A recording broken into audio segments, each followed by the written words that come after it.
శ్రీమాత్రే నమః. మరి ఈ సంవత్సర కాలంలో వారాహి నవరాత్రులు జూలై 6వ తేదీ నుంచి 15వ తారీఖు వరకు కూడా జరుపుకోవాలి.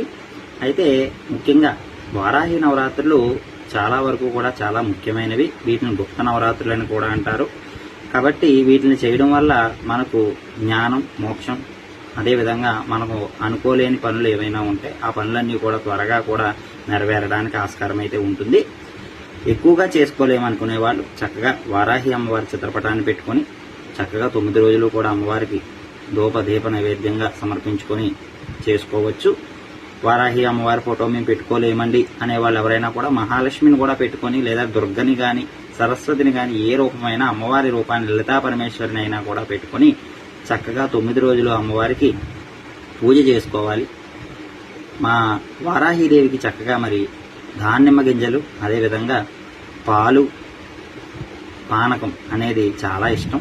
కాబట్టి వాటిని నివేదన చేసుకొని అమ్మను యథాశక్తిగా పూజించుకుంటే ఆ వారాహి అనుగ్రహం పరిపూర్ణంగా కలుగుతుంది. కాబట్టి తప్పనిసరిగా చేయడానికి ప్రయత్నించండి. అమ్మ అనుగ్రహానికి పాత్రులు కండి. శ్రీమాత్రే నమః.